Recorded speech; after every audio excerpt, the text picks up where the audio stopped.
Let's discuss about uterine contractions. As the name itself indicates, they are the contractions seen in uterus. The pacemaker for uterine contraction is located in cornu of uterus.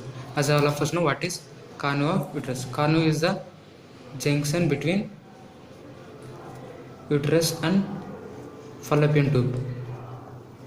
So this pacemaker for uterine contraction is located in the cornu, and these contractions, they are predominant over fundus.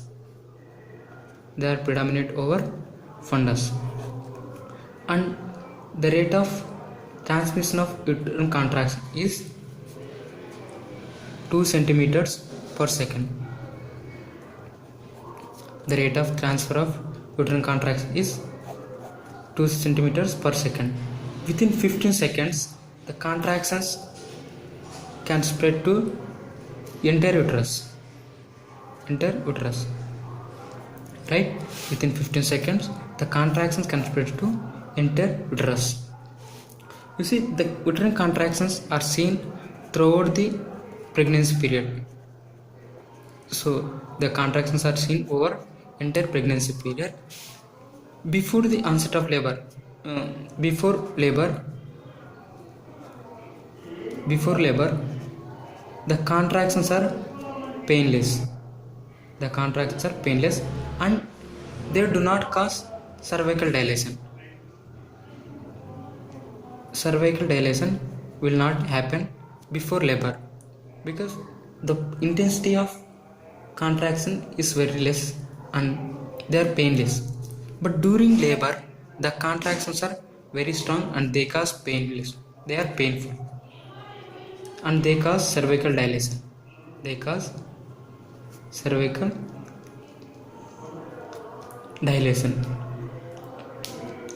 During labor, the contractions are painful, as I said to you, and they cause cervical dilation.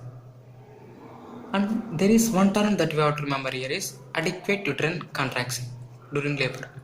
Adequate uterine contraction.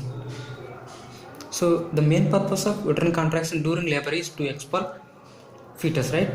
So when do you say that the contractions are adequate uterine contractions? When the number of uterine contractions are 3 per 10 minutes.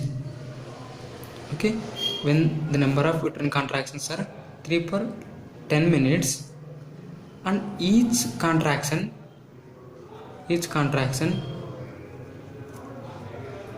should last for 45 seconds.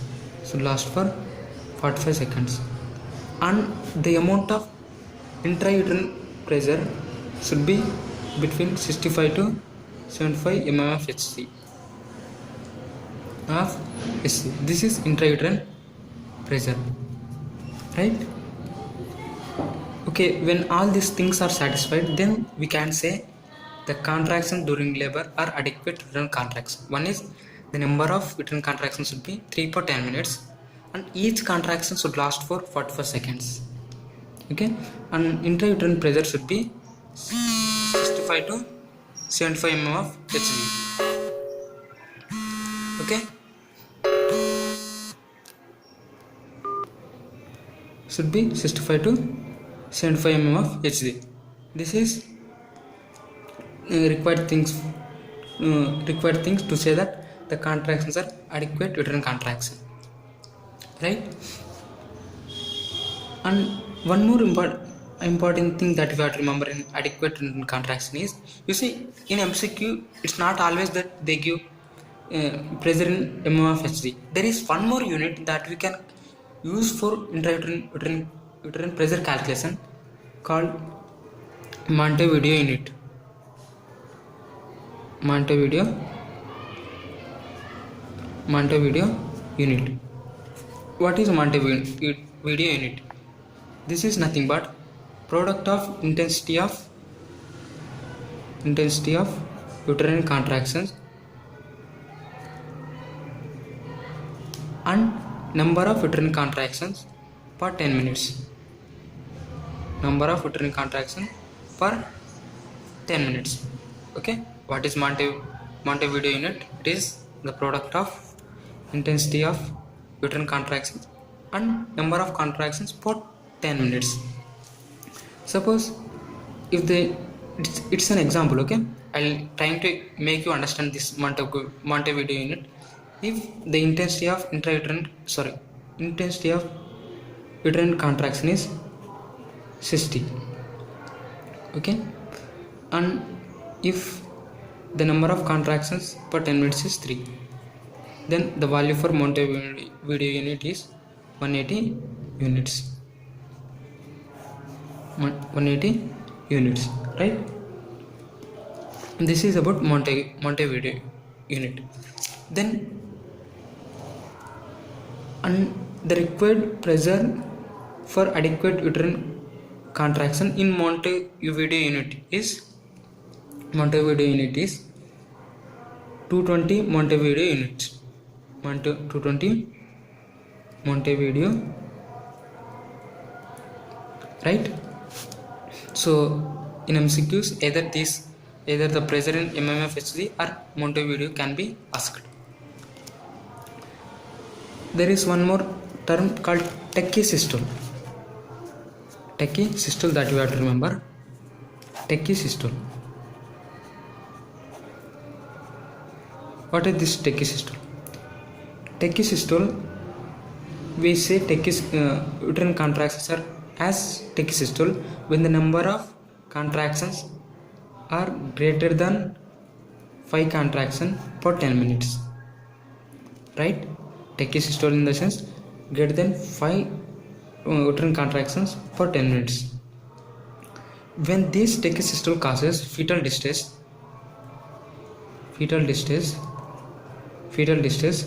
then that uterine contractions are called hyperstimulation.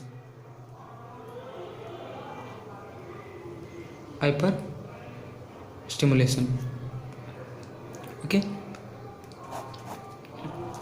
and now moving to abnormal uterine action.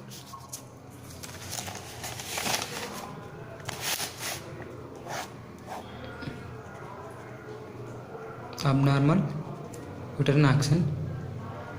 In abnormal uterine action, we have two. One is hypotonic contractions.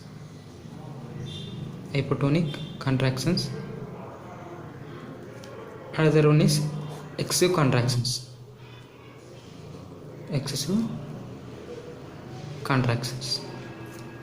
What is hypotonic contraction? As the name itself indicates, the contractions are hypotonic, right?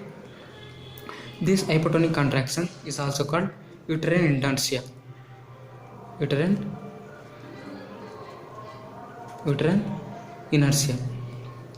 In hypotonic contraction, the number of contractions per minute is less than 3 per 10 minutes. Okay, the number of contractions are less than 3 per 10 minutes, and the duration of each contraction is less than 44 seconds. Okay, or the intrauterine pressure in Montevideo unit is less than 180 Montevideo units.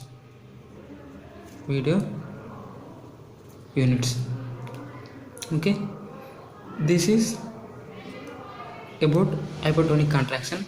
Then moving to excessive contraction. When the contractions are very excessive, it leads to precipitate labor.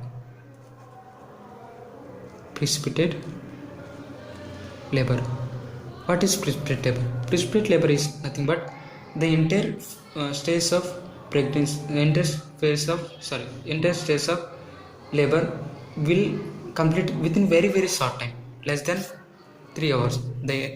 All the stages of labor will complete in a very short time, that is within 3 hours. Okay,